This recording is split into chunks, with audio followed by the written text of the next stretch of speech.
Hello everyone, welcome to the DigitalEccentric channel. I'm Joe Robinson. Sorry for the hiatus that's been going on the past couple of weeks. Been a bit busy, had my house rewired, which was fun. Wanted to wait until I got my new shiny microphone as well, but here I am. I'm going to try and keep streaming now, keep it more regular. And to kick things off, we're going to be playing a bit of Horizon today. I'm in the main menu right now, as you can see. Now, Horizon is a space forex strategy game from L3O Interactive, I believe they're called, but it's also been published by Iceberg Interactive, a small middling publisher based out in the Netherlands. They do quite a few stuff, but in the recent couple of years they've actually been publishing a lot of space forex strategy games recently. I interviewed their CEO and not all of them have been great. You know, there have been some good ones, some bad ones, like Endless Space was one of their more high profile ones, and then there was Star Drive, which some people liked. I think it's fair to say a lot of people didn't, but I'd say it's directly led to a bit of a renaissance or a kind of revival of the space forex genre in general. So this is kind of their latest release. I'm just going to go load up a game I've been playing for the past couple of hours. Now the thing about Horizon is that it kind of goes for depth and sort of management qualities over visual style, which you'll see in a minute once it finishes loading. So yeah, this kind of mishmash of coloured squares is the campaign map. It's just a randomly generated galaxy. I believe it's on the largest setting, so this is about as big as it gets. And this is where you spend most of your time, really. It's kind of Empire, forex management more than anything else. It does have a turn-based tactical combat layer, which I'll hopefully get to show you before the stream is up. I am actually at war with several people, so I'll try and speed that along for you. And yeah, it's a little bit basic maybe, but it's not that. I mean, I can be a bit of a visual snob these days. Like, it's 2014. I believe even the kind of most shoestring budget studio can, pull out some quite decent graphics if they want to. So I suppose this grates on me a little bit. I mean, it's kind of pretty. There's not a lot to it, but it will do. It serves its purpose. What I really like about Horizon, though, one of the things which I think more space forex games should do, is that not everyone starts off equally. Like generally speaking, in real-time strategy and turn-based strategy in general, especially in the space genre, is that everyone starts off with like one planet and then they go from there, and it's kind of like a rush to kind of get build the biggest empire and not get overwhelmed by your enemies. But in this game, in one half of this game anyway, in the kind of normal, more story-driven mode, not everyone starts off equally. So you, as the human race, you're taking your first steps into the stars, and you start off with the Sol system. That's your only system, and from there you have to kind of tech up, spread out amongst the stars. And as you meet these bigger races, like take these orange guys for example, the Kuntari, they're already there and they've already got a big empire at the start of the game. So if you upset them and you're not ready for it, they can wipe the floor with you, like a giant stepping on an ant, or a person stepping on an ant. So it adds quite a lot of tension in the early game, and then once you get on a level footing, it's all about kind of, right, well, I've got all these cool new toys now, can I go toe to toe with the guys who've been around all this time? And so far the answer is yes I can, but this is just one game I've played. I was quite lucky and I got a really good start with the placements of planets. I built a nice empire really quickly, and as you can see, I'm kind of rolling in the money as well, so that helped. Basics of this end of the game: there's each kind of shining star represents a system. A system can have up to 9 planets, as example by the Sol system, although not many systems I've found actually have, as I see, is another one. And these planets can be, there's lots of different types of planets. So let's take a look at this one. There's volcanic, Arctic, This one is a Terran planet, which is basically modelled after Earth. You've got an oceanic planet, toxic planets. There's like metallic planets as well. Yeah, metallic. I believe that's about it. Arctic and desert ones, barren. Kind of your stock kind of planet setup. As the human race, you can only colonize, certain ones. So Terran and Oceanic are your ideal planets. You can colonize, Arctic, desert, and barren, but you get severe kind of population and kind of food penalties. You can't populate volcanic, toxic, or metallic at the start of the game, and then gas giants in general are just no go. You can't. There's nothing you can do with them right now. I don't know if that's something they're gonna deal with later in the game, but at the moment there's just nothing to do. As you explore systems, you'll find out that some planets have like modifiers. See if I can find one for you. There's one here somewhere. Well, okay, so this is a toxic poor. So kind of poor, rich, or if it's just normal, it just kind of depends the quality of the planet. So a poor of any planet just kind of there's less resources. There's not as much stuff there to do if you found a colony there. Like that's a poor example of a Terran planet. So yeah, not many resources, but everything else is pretty much the same. You will also find planets like this one. You'll find planets that have certain modifiers. So this one, because it's got a lot of gold deposits, if we turn this planet into a mining focused planet, so if it was industry focused, we get a bonus there. There's also ones where you can have bonuses to, see that there's a gem deposit, which is the same thing. You can get bonuses to food, and you can also get bonuses to like tourism and science as well. I haven't actually found a science one yet, but I've got a native one rocking around here somewhere. Once you colonize a planet, you basically, this is the colony management kind of interface. It's the same no matter from capital world to normal world. You start off with an outpost, which I can show you here. Yep. So you start off with an listening post. So this adds a layer of tactics to the game in the sense that you don't have to just found a new colony in order to build like I suppose a way station for your fleets, because your fleets have supplies, and if you don't have enough supplies, they can't really get very far. But you can just found listening posts, and they can have military garrisons and stuff like that. They just don't generate any income for any of these. If you want to turn it into a full-fledged colony, you just upgrade it to a colony, and then all these other things unlock, and you can upgrade them depending on where you want to focus that particular colony. Every planet has a cap of how many buildings it can take, and upgrading it counts against that cap as well. So a typically sized planet has about 8, so that would be 1, 2, 3, 4, 5, and then if I upgraded entertainment again, that'd be 6, upgraded research again, that'd be 7, and then say if I upgraded research again, it would be 8. So see my point. Star bases and shipyards, which are orbital structures, don't count, and neither do defense structures, which at the moment all you have are missile defense, batteries, and barracks for soldiers. This is the tech tree. It's a little bit different to how I've encountered it in other games. Essentially, all that happens is that you start off with so if you look at the top techs in every kind of category, you kind of just start off with those basic techs, and as you kind of upgrade through the levels, you may unlock better techs. So nuclear power generator could eventually allow you to discover fusion power generators, and got cloaking device, and then you can have stealth device, and things just kind of progress and you discover things as you go along. You can also discover things through studying ruins or ship debris or certain events as well, which will give you a boost to research and kind of new technologies slowly revealed to you. Like this crystal cannon technology, for example, I destroyed a kind of special guardian made out of crystal, and it allowed me to research his weapons. So stuff like that. There's also a ship design interface.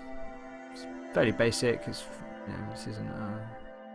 I always think that ship design is a staple of any Space 4X strategy game, and I don't know, it's not amazing here, it doesn't blow your socks off. You're kind of restricted to 4 designs in each class, You've got special slots along the top, which is this things on the right, and you can sort of tailor a particular design to certain things. On the left you've got weapons, so you know these bombs are useful for planetary bombardment, missiles and missiles, and yeah, these are kind of your main offensive cannons.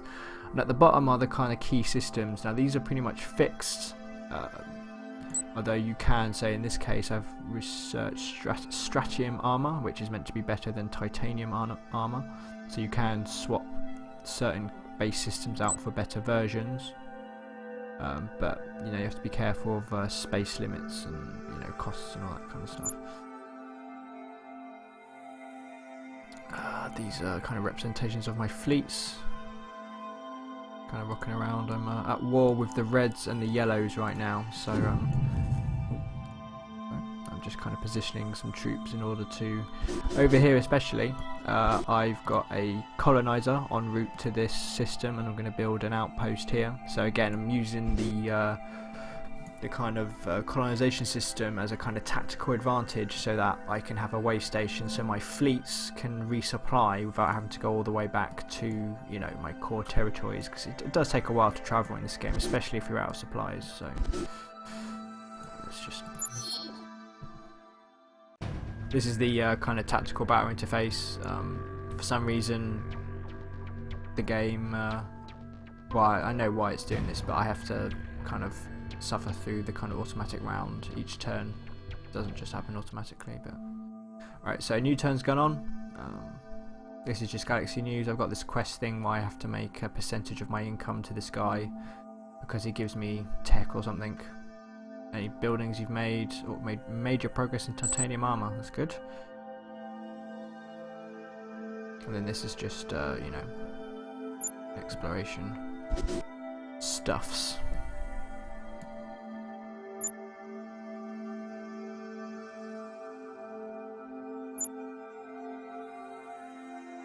It's kind of, this game was released on the 6th of February. It's been kind of in early access beta for a good 3-4 months, maybe longer before that. I can't remember when it launched on Steam Early Access. It hasn't changed a hell of a lot since Early Access, which is a bit disappointing. I suppose the meta game has improved a lot. You get a lot more kind of random events and quests, but even the quests themselves, they don't really, they don't give you a lot of direction.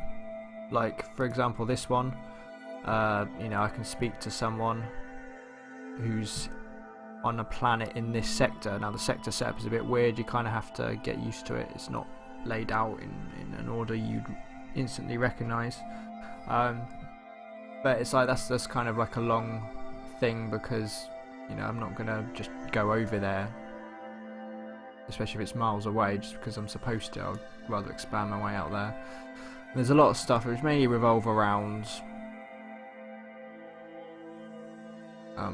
kind of finding stuff, or you know, making trade-off decisions and stuff like that. So it's not, my socks haven't been blown off, shall we say.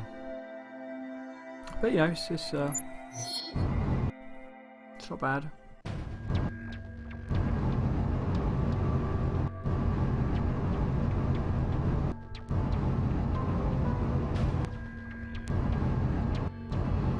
So this is what actually your ships look like in the combat layer. So again, not going for high visuals here. It's all kind of basic and sort of relying on tactics and strategy and positioning and all that kind of stuff. And replicators,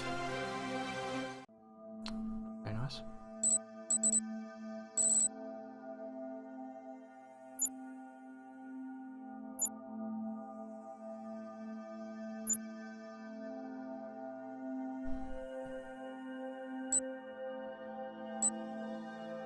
At the moment I'm just kind of hunting around for interesting ruins, basically, because they give you you know, bonuses to text research, and it's really useful for getting a leg up. Right, so this one I'll send him to dig.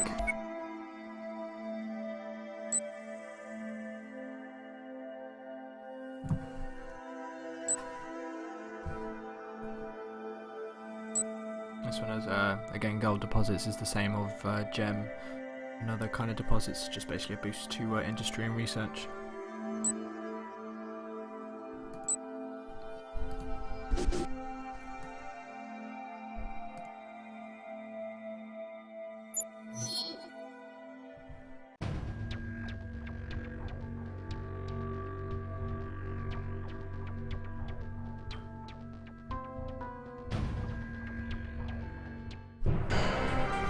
Every now and then you get these kind of quirky news updates.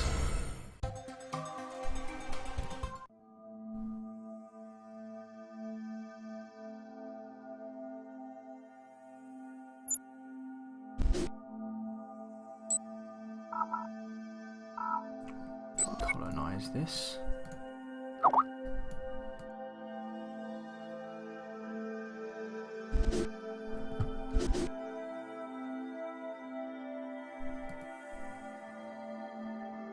See, the Warbex have made a planet within near a couple of my other planets. Again, they could be doing the same thing, you know, making a forward base to attack me whilst my main fleet is otherwise engaged.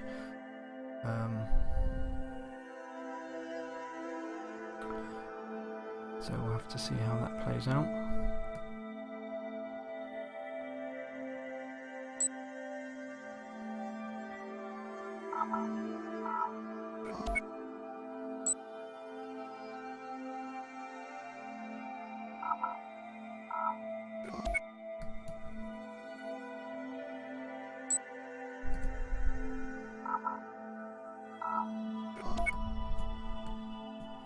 I've got another fleet on its way, so I'll soon teach them a lesson.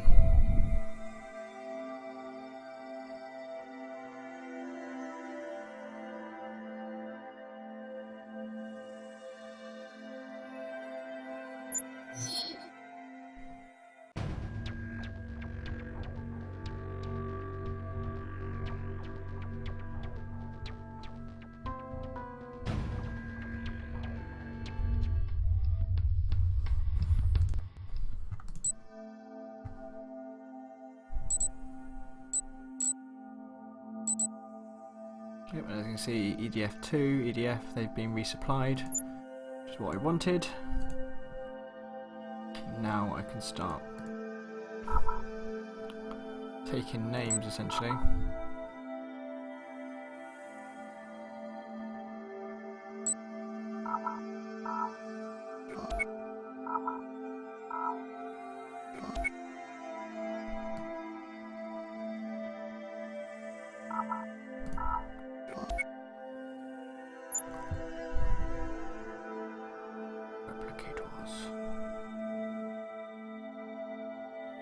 Never liked them in Stargate. I thought they were a bit overpowered, and then they kept bringing them back, especially in Stargate Atlantis, and that was just weird.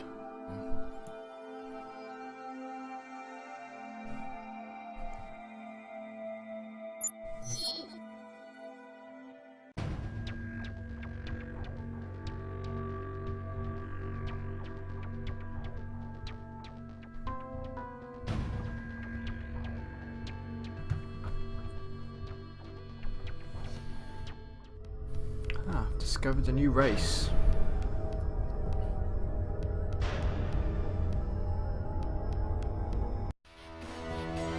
And another one. And these people. Hark.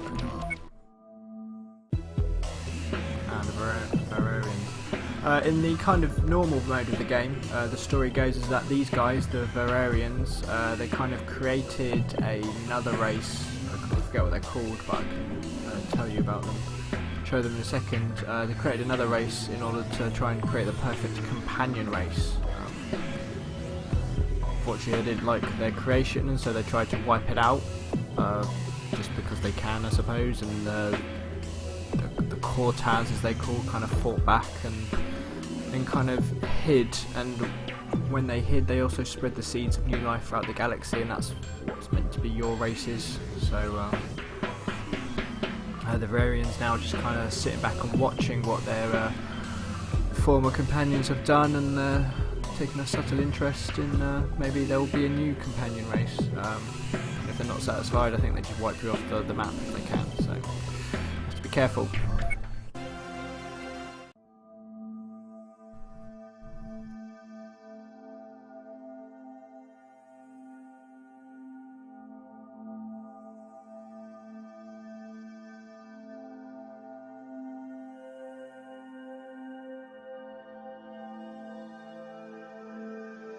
These are just kind of quests you can get.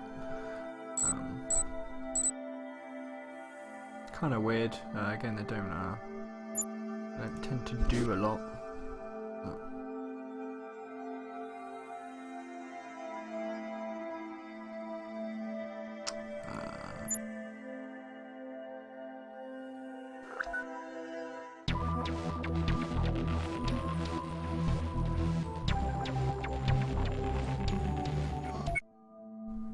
Love trade.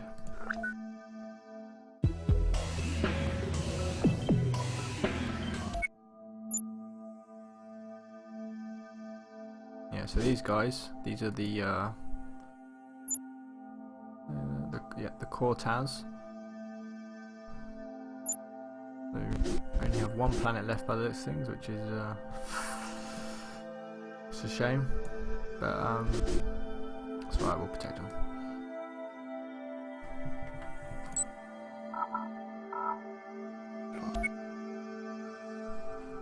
Yeah, so these were the original companion race to the Valerians. Colour of the Valerians. Light blue, that's them here. Let's go with their home planet.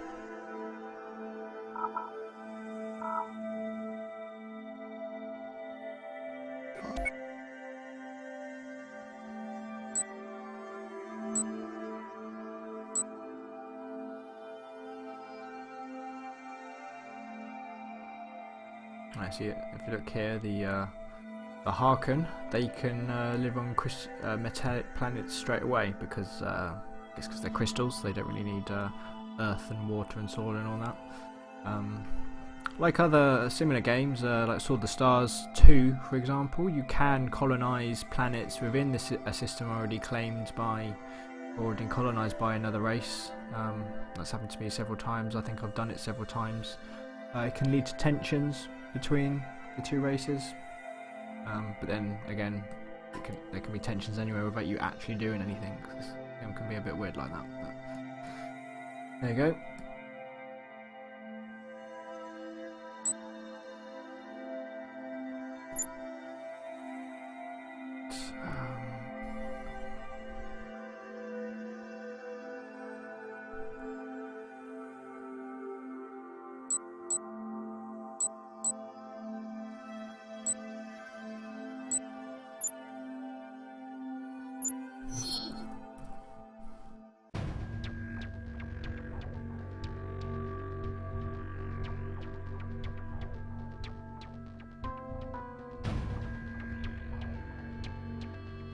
The reason it keeps doing this is because there's technically, well, it's not really an enemy, it's just, these are people I've been at war with.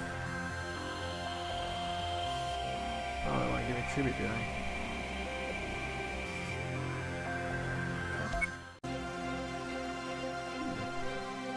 they? New armor.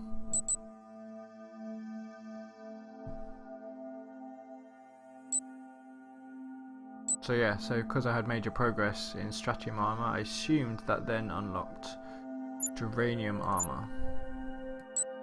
Even better form of armor. There you go. Am I still technically at war? Yeah, I'm still at war with them. So yeah, didn't offer me a tribute, but they didn't actually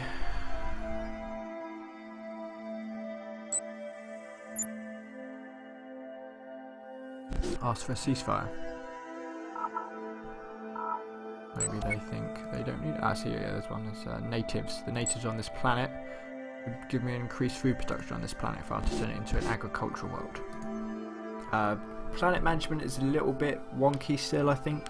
Essentially, depending on which building tree you advance up the most, kind of designates what kind of planet it is. But I've still had planets with weird designations, even though I've clearly gone up a particular tree, the designations haven't always been correct, so I don't entirely know what's going on there, but I mean, yeah, it's just been released. They've been releasing patches every other day, so they have been working on it.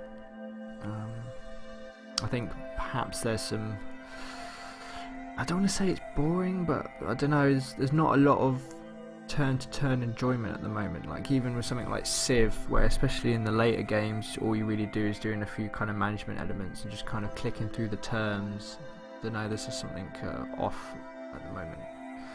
Can't quite put my finger on it, but there's enough here to keep playing. Like I suppose at the moment what I'm really interested in seeing how the late game really develops. Like I've only been playing this for about 5 hours or so, I think, or this particular play I've been playing for about 5 hours and spread out quite far. So rolling in the cash, I can pretty much do whatever I want. As far as building goes, as an example, I'll just build another capital ship, and then they cost no, I won't build a capital ship. Just an example, I'll start it building. It says it'll take 12 turns, which is determined by the kind of level of your factories and industry, and available resources, that kind of stuff.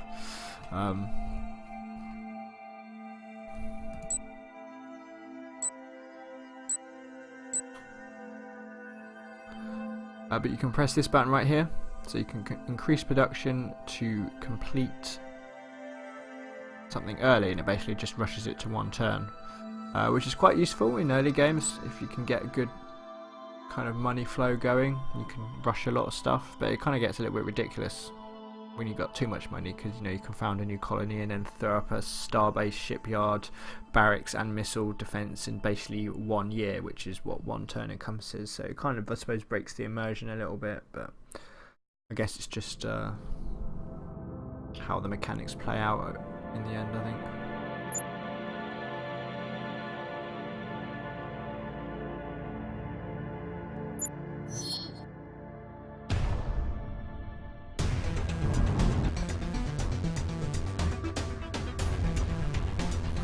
Right, so I'm in a combat at the moment.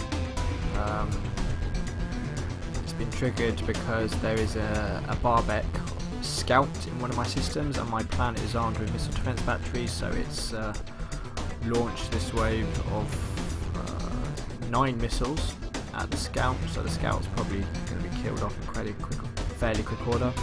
I'm hoping there'll be a better battle to show you in a bit, so I'm just going to skip this one essentially.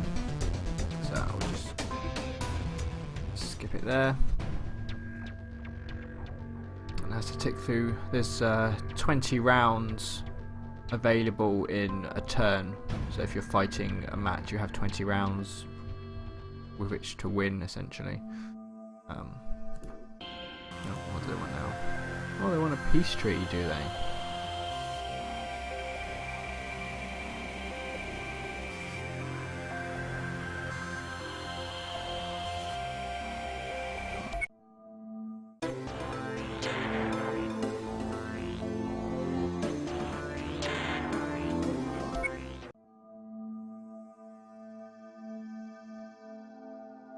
Oh, I actually destroyed one of my colonies. That's annoying.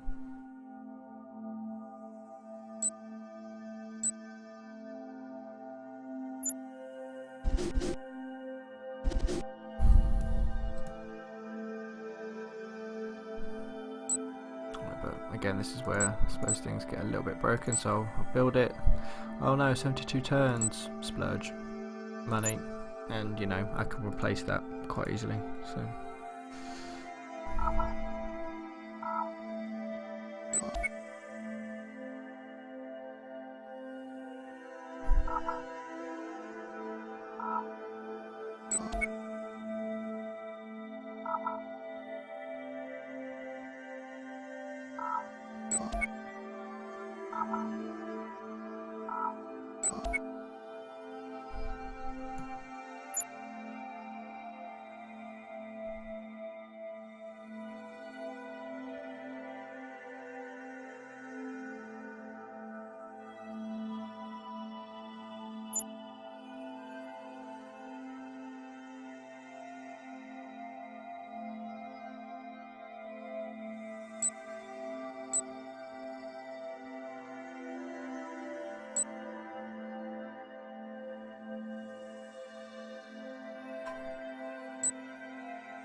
that was easy.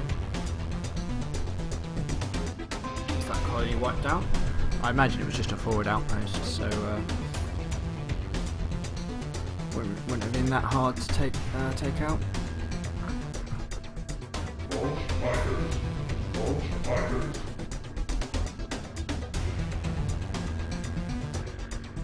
Oh, looks like a bomber or something turned up.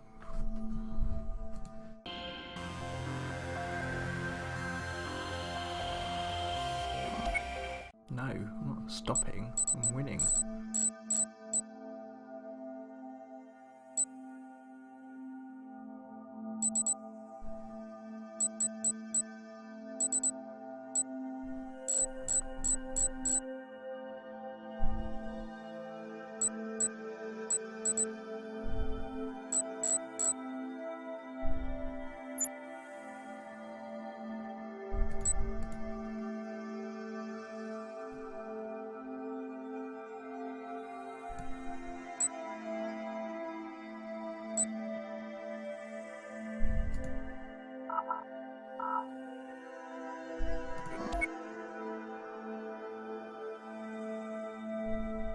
These things are neutron stars.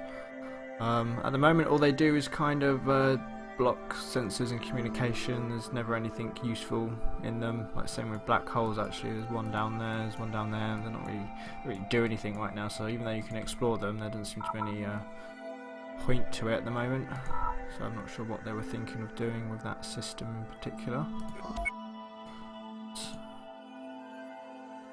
Push on. No, survey that system instead.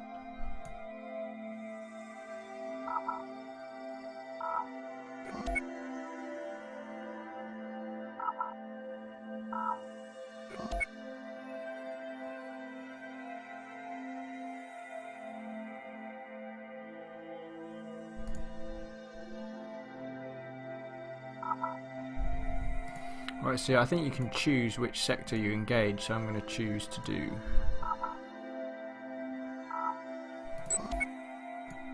bombard that one. Bombard that one, but I'm also going to engage the sector here, so that's going to be the one I actually control. So it looks like they've got a shipyard and a space station, so we'll try and take that on. Space stations are pretty tough, so you know, I might die. If I do die, I apologise. But we will see what happens. So here we go.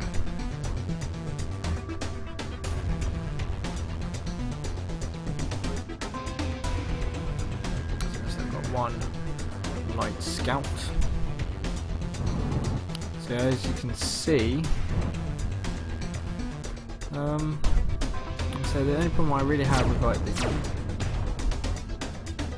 combat interface is that, I don't know, sometimes the visuals clash, it's really hard to see what's going on.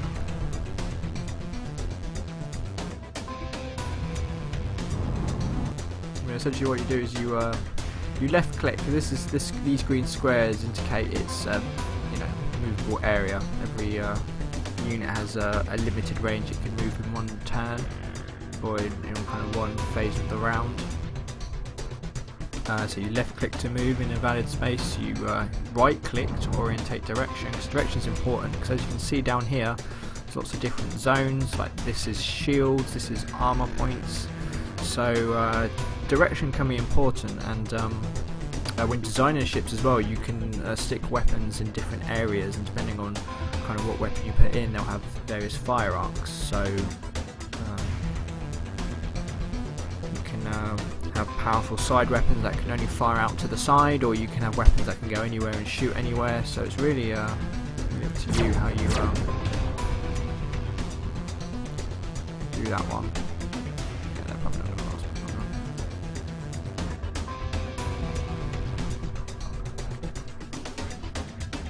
These guys go ahead and attack the station because we need to start wearing that down.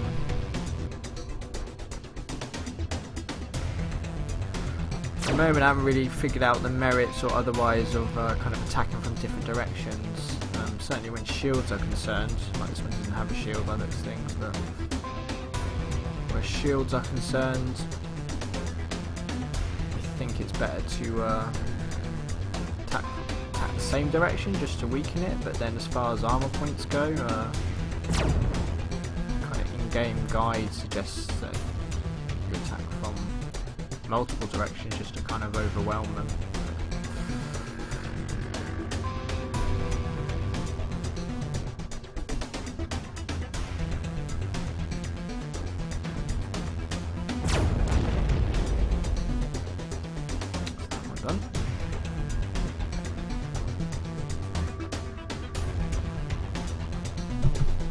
Even though this is like a 2D plane, line of sight does come into effect, so you don't want to really be blocking. I think you can accidentally block your ships with certain weapons.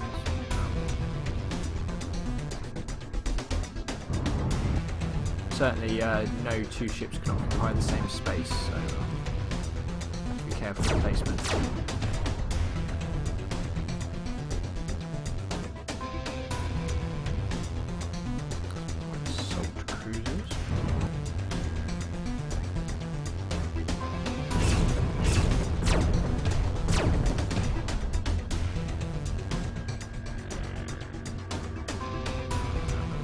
Carrier ship that I've got. Don't like carrier, still pretty stacked up.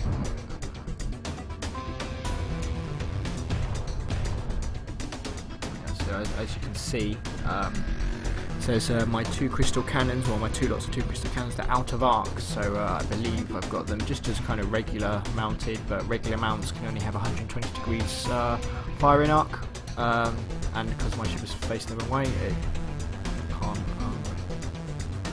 can't reach right now, so I'm going to have to wait an additional turn so I can get it facing the right direction.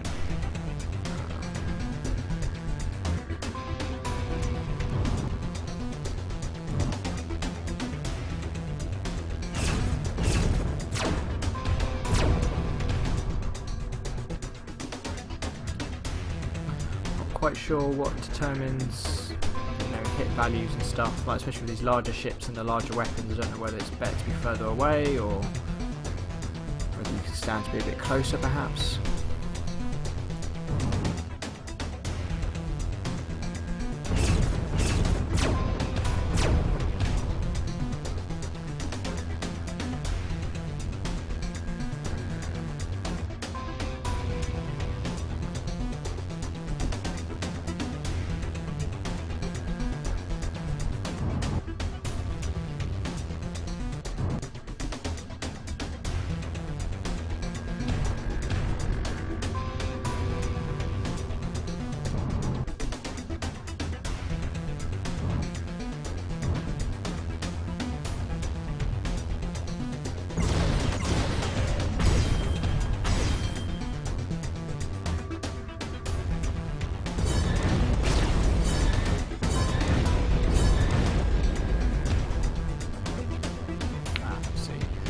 And it also seems to have missile defense batteries, which is going to make my life awkward if I don't hurry up and take this thing down.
Slowly chipping away.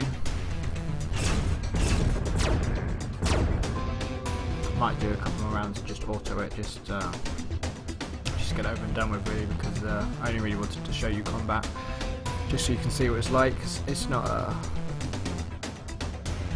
there is an element of positioning and tactics in this, but I don't think it's really had a chance to come out properly yet.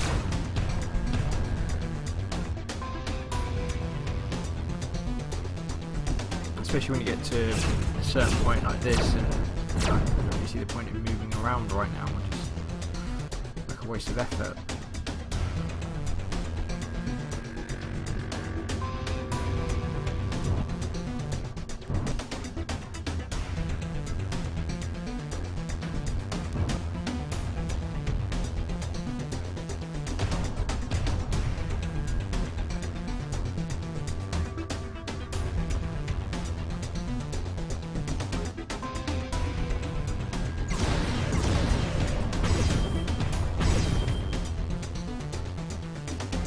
Definitely weakening that side there, so far so good. So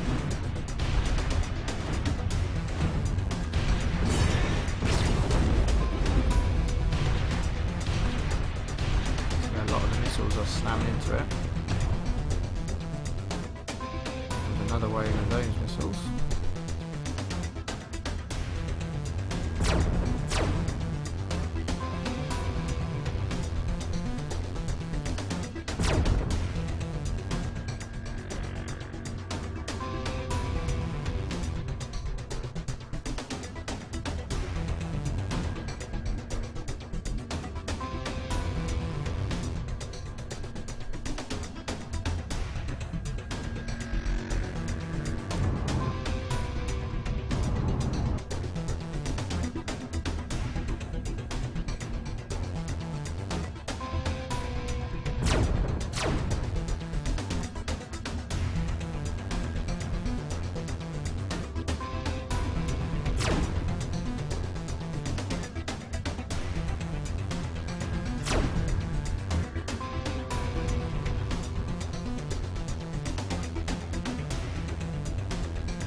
Seems like a bit of a bug, because I could have sworn we were already at war, but yeah. There you go.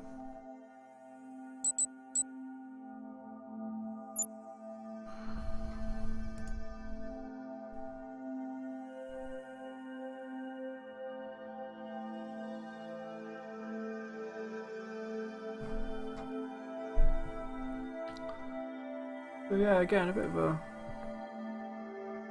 an odd game, all things considered. that kind of rounds up the basics, I suppose. There's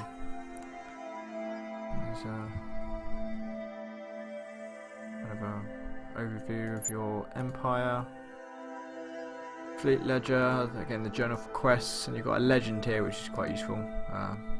Shows the year, your money, main menu, statistics,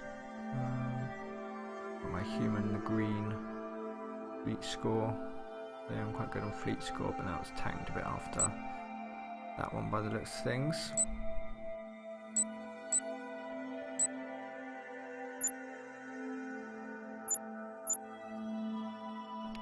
It shows some promise, like doubt it will become the civilization of space, I suppose. And it's funny,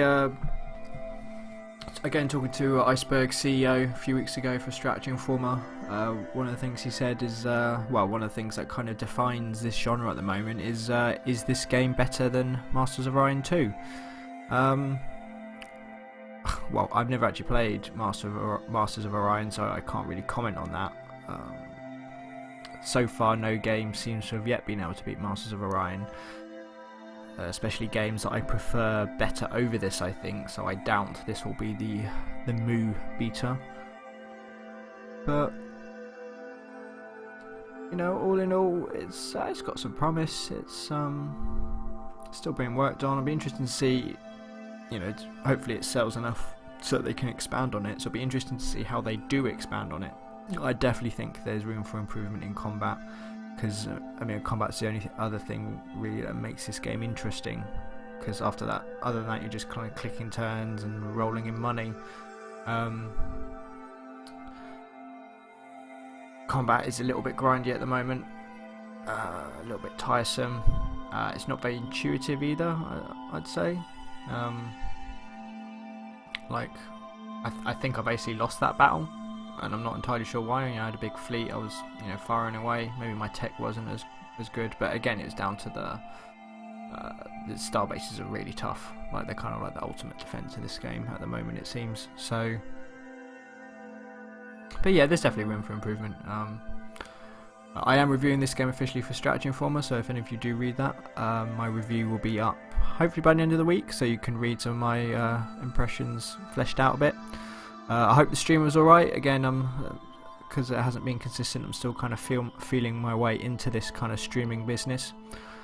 So if you have any technical feedback on the visual audio quality of the stream, it's appreciated. I will try and make these more regular. But yeah, I'm going to call it a day there. So thanks for watching. I hope I gave you some food for thought, and I want to try and show you kind of different interesting games that kind of crop up. You know, everyone streams like, you know, Daisy and Rust and all the kind of current flavours of the week, but I like to try and play the games less played. So if you have any suggestions, just let me know. But yeah, thanks for watching, and I'll catch you next time.